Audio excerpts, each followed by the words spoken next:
सम्मानित नागरिकों नमस्कार, अभिवादन स्वीकार करें प्रवीण मिश्रा का। आज बात चलेगी कि गर्मियों के समय में आपके घर में अनवांटेड जो पौधों को नुकसान पहुंचाने वाले कीट हैं उनके से कैसे सुरक्षा करनी है, और इसी बात को लेकर हम लोग आज उपस्थित हुए हैं। प्रकृति में कुछ भी हमारे लिए अनुकूल हो, इस बात को ध्यान में रखते हुए आगे बढ़ते हैं अपने बागवानी को करते हुए। तो जो भाव है उस भाव को इस तरह से समझेंगे कि जो शत्रु भाव है उसे हम लोग कंट्रोल कर सकते हैं, डाइवर्ट कर सकते हैं या डिस्ट्रॉय भी कर सकते हैं। तो शत्रु भाव को यदि हम लोगों ने कंट्रोल कर दिया तो हमारे पास आने वाली जो चुनौती है वो कम हो जाएगी। और वसंत ऋतु की बात करें या जब भी चेंजिंग का टाइम आएगा तो यहाँ पर ये खासा असर डालता है आपके पौधों में। तो प्रकृति में रंगों का काफ़ी महत्व है, और रंगों के साथ साथ जब हम लोग बात करें तो ये प्रकृति के जो अवयव हैं इनका जो विचरण होता है वो रूप, रंग, गंध, रस और शब्द के वजह से होता है। यहाँ आज बात चल रही है कि हमारे पास रंग और गंध के वजह से जो कंट्रोल करने की विधि है उसके बारे में हम लोग समेकित कीट प्रबंधन के बारे में आपको जानकारी देने का प्रयास कर रहे हैं। और हम लोगों ने जो कुछ भी अपने इस जानकारी को अनुभव किया है अपने छत पर वो जानकारी आपको पहुंचाएंगे। तो आइए चलते हैं इस वीडियो के बारे में और जानते हैं विशेष।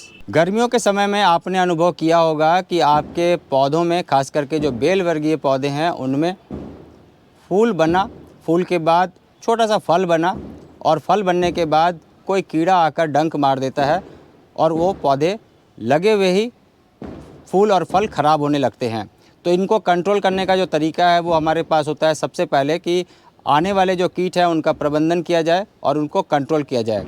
तो रंग के वजह से भी बहुत सारे ऐसे कीड़े हैं जो आते हैं, और रंग के वजह से जो चिपकने वाले और चूसने वाले कीड़े हैं उनको हम लोग इस तरह के स्टिकी ग्लू पैड में कोशिश करते हैं कि यहाँ पर वो ट्रैप हो जाए।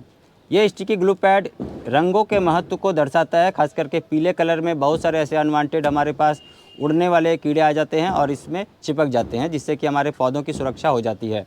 इसके साथ साथ ये बात करना ज़रूरी होगा कि इस तरह ये दोनों साइड बना हुआ है, तो दोनों साइड से हवा के वेग में, खास करके जब पूर्व पश्चिम की हवा चलती हो तो ये देखेंगे कि बहुत सारे जो कीट है वो उड़कर आकर चिपक जाते हैं और हमारे पौधों की सुरक्षा यहाँ से शुरू हो जाती है। इसके बाद बात करें तो यहाँ पर नीला कलर, ब्लू कलर का भी स्टिकी पैड है। हालांकि इसमें थोड़े कीड़े कम चिपकते हैं, लेकिन फिर भी बहुत सारे ऐसे कीड़े हैं जो रंग में नीले कलर में अट्रैक्ट होते हैं, तो यहाँ पर वो भी आकर चिपक जाते हैं और हमारे पौधों की सुरक्षा हो जाती है। रंगों की यदि हम बात करें तो अलग अलग तरीके का भी हम लोग ये प्रयोग कर सकते हैं। खास करके यदि सफ़ेद कलर भी लगा लें, और सफ़ेद कलर में भी बहुत सारे ऐसे कीड़े हैं जो आकर चिपकने शुरू हो जाते हैं, तो हम लोग ये प्रायोगिक तौर पर बता रहे हैं कि सफ़ेद कलर से भी आपका एक कंट्रोल होना शुरू हो जाएगा। तो आप भी कुछ एक ऐसा इंतजाम कर लेंगे तो आने वाले समय में, खास करके जब मौसम में परिवर्तन हो रहा हो और तापमान में अनुकूलता बन जाती है, तो ये कीड़े भी आकर विचरण करना शुरू करते हैं और आपको कहीं ना कहीं नुकसान पहुंचाते हैं। इससे पहले कि ये नुकसान पहुंचाएं, आपको अपने जो बागवानी है उसका सुरक्षा तंत्र को तैयार करना होगा। और जो सुरक्षा तंत्र को तैयार करना है उसमें हम लोग आज बात कर रहे हैं जो सजीव कीट है, जो दिख रहे हैं, जो सामने हैं, उनसे सुरक्षा के बारे में और समेकित कीट प्रबंधन के बारे में बात चल रही है। इससे अगली कड़ी में जानकारी लेते हैं कि बहुत सारे ऐसे कीड़े हैं जो गंध के वजह से भी आते हैं, और ख़ास करके उनमें से होते हैं फ्रूट फ्लाई। तो फ्रूट फ्लाई के बारे में जो हम लोग बता रहे हैं उसमें है फेरोमोन ट्रैप का लगाया जाना है।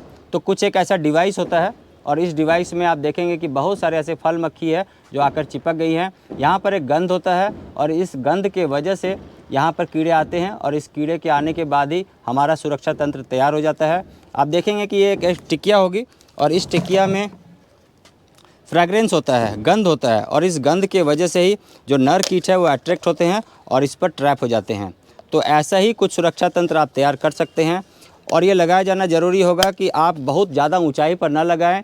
ये लगभग 6 फीट 7 फीट ऊंचाई पर यदि आप लगाते हैं तो आपको देखने में आएगा कि कीड़े आसानी से ट्रैप हो रहे हैं। बहुत ज़्यादा ऊंचाई पर आप लगाएंगे तो बहुत ज़्यादा ऊंचाई पर कीड़े ट्रैवल नहीं करते हैं, क्योंकि उनका जो खाने का फूड है वो आसपास में ही है। तो आसपास में होने के वजह से वो इधर ही आसपास में ट्रैवल करते हैं, और यदि फ्रैग्रेंस उनको मिल रहा हो तो वो यहाँ पर ट्रैप हो जाते हैं, और आपके पौधों में होने वाले नुकसान से आप समय रहते बचाव कर सकते हैं। इसके अलावा हम लोग बात करते हैं कि अलग अलग तरीके का और भी प्रबंधन कर सकते हैं, जिसमें यदि आप पानी रखेंगे, वाटर बॉडीज़ रखेंगे, तो आपके छत तक बहुत सारे ऐसे चिड़िया आ जाएंगी। चिड़ियों के आने का ही एक संदेश मिल जाता है कि यहाँ पर कुछ न कुछ उनके लिए है। और वो यदि चिड़ियों को दाना मिले और यदि उनको कीड़े मिले तो सबसे पहले वो कीड़ों को खाना पसंद करेगी, जिससे कि उनका जो नेचुरल फूड है वो उनको मिल जाए। तो इन सभी छोटे छोटे उपाय को कर आप भी अपनी बगिया को खुशहाल कर सकते हैं। और विशेष रूप से हम लोग फिर से उपस्थित होंगे नई नई जानकारी को लेकर। और आप सभी लोग अच्छे से रहिए, अपने आसपास होने वाले कचरे और गंदगी को कहीं ना कहीं कम करने के प्रयास में एकजुट हो जाएं और एक अच्छा खुशहाल देश भी हम लोग बनाएं। तो आप सभी का बहुत धन्यवाद। पुनः मिलेंगे नई जानकारी के साथ। तब तक आप लोग भी बहुत ध्यान से रहिएगा। Thank you very much. Take care और नमस्कार।